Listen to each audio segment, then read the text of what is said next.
अस्सलाम वालेकुम dear student, कैसे आप सब। तो भाई आज की वीडियो है सेल थ्योरी से रिलेटेड।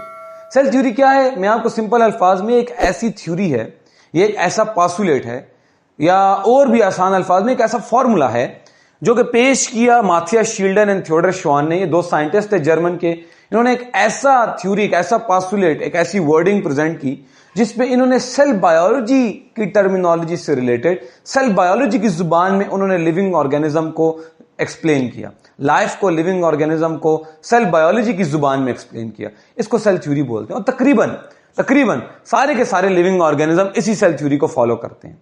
ठीक है, तो पहली चीज सेल थ्योरी क्या है। Cell theory was presented by two scientist. इन्होंने पिछले सारे काम को ऑब्जर्व किया, बहुत सारे साइंटिस्ट गुजरे, इन्होंने उन तमाम के काम को ऑब्जर्व किया और दोनों ने मिलकर कुछ वर्डिंग्स, कुछ पॉइंट्स प्रेजेंट किए।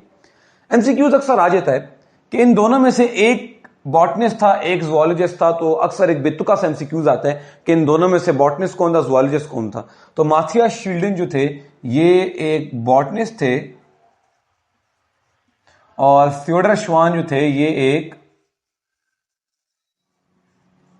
जुओलॉजिस्ट थे।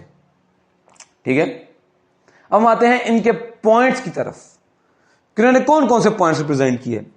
तो भाई माथियास शील्डन और थियोडर श्वान के मुताबिक जो पहला पॉइंट उन्होंने प्रेजेंट किया, जो उनकी पहली बात थी, वो ये थी कि all animals and plants are made up of cells. उन्होंने बोला कि सारे के सारे लिविंग ऑर्गेनिज्म सेल के होते हैं। यानी उन्होंने लिविंग ऑर्गेनिज्म के लिए पहली शर्त रख दी कि चाहे सारे प्लांट्स हों, सारे एनिमल्स हों, चाहे वो ऑर्गेनिज्म जिनमें प्लांट लाइक कैरेक्टर्स हैं, वो ऑर्गेनिज्म जिनमें एनिमल लाइक कैरेक्टर्स हैं, अगर वो लिविंग हैं तो वो किसके बने होंगे, वो बने होंगे सेल के। पहला पॉइंट क्या था कि सारे के सारे लिविंग ऑर्गेनिज्म किस चीज के बने होंगे, सेल के बने होंगे। चाहे प्लांट्स है तो भी सेल के बने होंगे, एनिमल है तो भी सेल का बना होगा, लिविंग होगा तो किस चीज का बना होगा, सेल का बना होगा। पहली शर्त उन्होंने ये रख दी। और उन्होंने कहा कि इनमें से कुछ ऐसे हैं जो कि बहुत सारे सेलों के बने हुए हैं, उनको हम मल्टी सेलुलर बोलते हैं, और कुछ ऐसे हैं जो कि एक सेल के बने हुए हैं, उसको हम यूनिसेलुलर बोलते हैं। तो क्या पॉइंट हुआ, ऑल एनिमल्स एंड प्लांट्स, तमाम और लिविंग ऑर्गेनिज्म जो कि एनिमल्स और प्लांट्स की तरह हैं, इससे हम ये पॉइंट अखज़ कर सकते हैं, are made up of cells, cell के बने होते हैं। कुछ बीच में मल्टी सेलुलर हैं और कुछ बीच में क्या है, यूनिसेलुलर हैं। कुछ एक सेल के बने हुए, कुछ एक से ज्यादा सेल के बने हुए। नंबर 2 पॉइंट, ये पहला पॉइंट, उनकी पहली बात ये थी। नंबर 2 पॉइंट जो उन्होंने बताया वो ये बताया कि cell is the structural and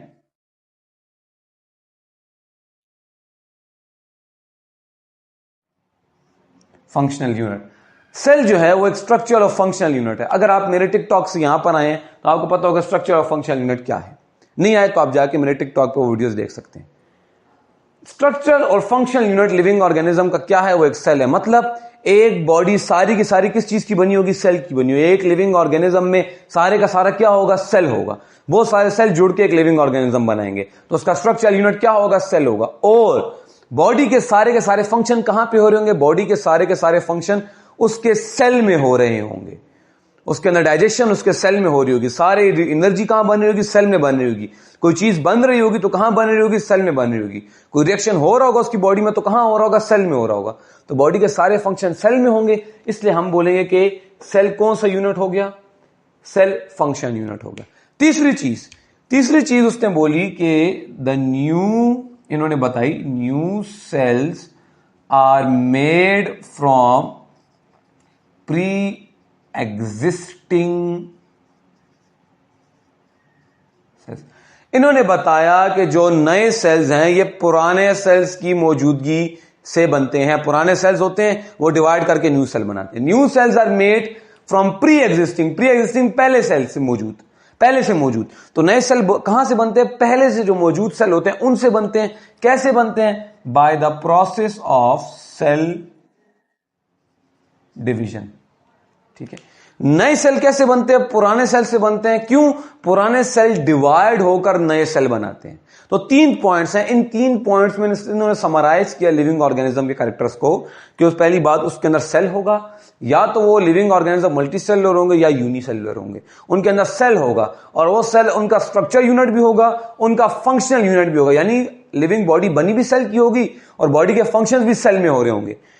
और तीसरी चीज इसने बताई कि वो सेल डिवाइड कर सकते होंगे, यानी नए सेल बनेंगे उस सेल से, पुराने सेल से सेल डिवीजन होगी और पुराने सेल से नए सेल बनेंगे। तो ये लिविंग ऑर्गेनिज्म डिवाइड भी कर सकते होंगे, अपना साइज भी इंक्रीज कर सकते होंगे। तो ये 3 पॉइंट्स ने बताए। इस तीनों पॉइंट्स को मिला के हम क्या बोलते हैं?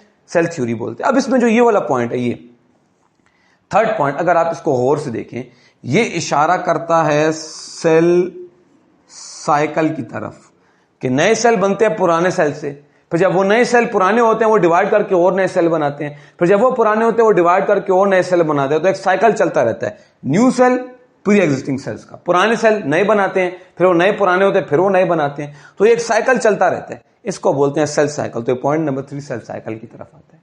अब कुछ चीजें ऐसी हैं, कुछ लिविंग ऑर्गेनिज्म ऐसे हैं जो कि सेल थ्योरी को फॉलो नहीं करते, लिविंग नहीं है, उनमें लिविंग कैरेक्टर्स हैं, ठीक है, लेकिन उनमें वो सेल थ्योरी को फॉलो नहीं करते। तो जैसे वायरस, इसकी एक बड़ी जबरदस्त किस्म की एग्जांपल है वायरस। अब वायरस जो है वो सेल का नहीं बना हुआ, उसमें सेल स्ट्रक्चर और फंक्शनल यूनिट नहीं है, उसमें सेल डिवीजन नहीं होती, लेकिन वायरस में लिविंग कैरेक्टर्स हैं, इन्फेक्शन कर सकता है, रिप्रोडक्शन कर सकता है, अपने जैसे और वायरस बना सकता है, ट्रांसमिट भी हो सकता है।